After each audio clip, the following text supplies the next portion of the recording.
ngày ní trong miền Bắc Thiên là bọt muối vô môi trường điệp chuồn lục nè ông pí plastic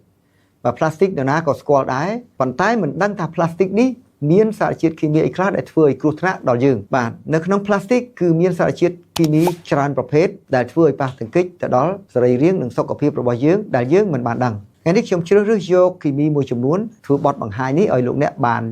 យល់ដឹងហើយជៀសវាងពីបញ្ហាទាំងអស់នេះកុំឲ្យប៉ះទង្គិចធ្ងន់ធ្ងរទៅលើសុខភាពនិងសរីរាង្គរបស់យើងបាទទី1គេហៅថា bisphenol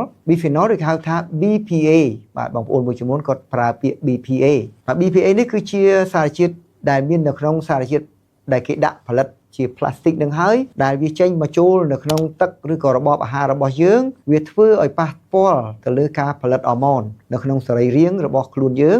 ហើយធ្វើឲ្យយើងមានបញ្ហាតាក់ទងជាមួយនឹងដំណើរការរបស់អរម៉ូនមួយចំនួនតាក់ទងនឹងវដ្តរដូវតាក់ទងទៅនឹងកាពេញអរម៉ូន thyroid ឬក៏ដំណើរការអរម៉ូនផ្សេងទៀតមិនមែនតែស្ត្រីទេបុរសនឹងក៏ប៉ះដែរ testosterone ជាដើម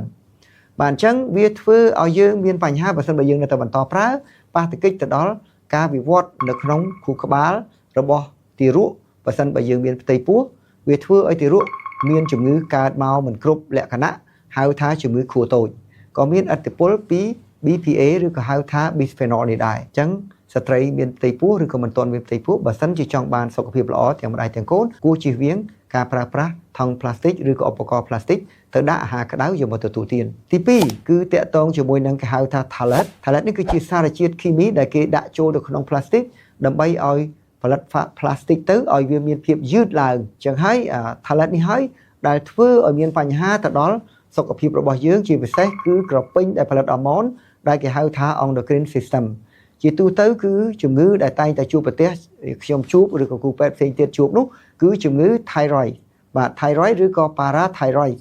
ដែលវាកពេញទាំងពីរនេះដែលវាផលិតអរម៉ូនឲ្យយើងមានដំណើរការបំបែកយកសារជាតិចិញ្ចឹមគ្រប់គ្រាន់ហើយគ្រប់គ្រងសីតុណ្ហភាព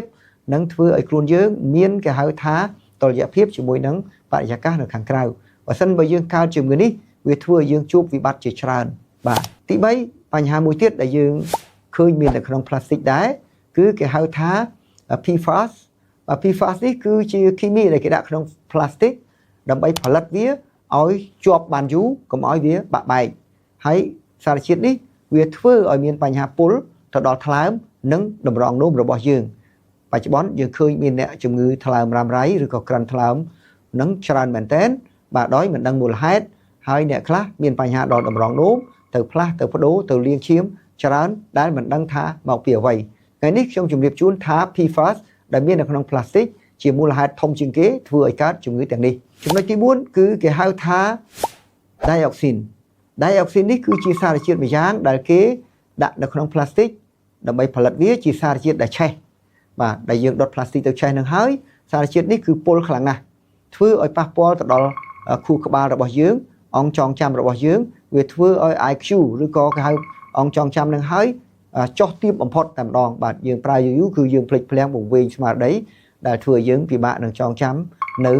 ព័ត៌មានផ្សេងមួយទៀតវាធ្វើឲ្យយើងកើតជំងឺម៉ារីកជាច្រើនប្រភេទនៅក្នុងខ្លួនរបស់យើងបាទគ្រប់សរីរាង្គទាំងអស់អញ្ចឹងបងប្អូនយើងមុននឹងសម្រេចចិត្តប្រើប្រាស់ថង់ផ្លាស្ទិកឬក៏ផ្លាស្ទិកដែលគេផលិតជាឧបករណ៍ផ្សេងទៅដាក់អាហារគួរតែប្រយ័ត្នប្រយែងបាទជាទូទៅមិនលើកទឹកចិត្តឲ្យដាក់អាហារក្តៅចូលទៅក្នុងគ្រឿងឧបករណ៍ប្រើប្រាស់ជាផ្លាស្ទិកនោះទេបាទអញ្ចឹងបើសិនជាបងប្អូនគិតថាប្រធានបទនេះមានប្រយោជន៍អាចចែករំលែកបានហើយចង់ពិគ្រោះយោបល់អាចអញ្ជើញទៅតាម Telegram របស់ខ្ញុំដែលមាន link នៅខាងក្រោមសូមជួបគ្នានៅប្រធានបទក្រោយទៀតដែលខ្ញុំនឹងនិយាយអំពីសារៈប្រយោជន៍នៃសុខភាពរបស់យើងជាហូរហែបន្តទៅបាទសូមអរគុណ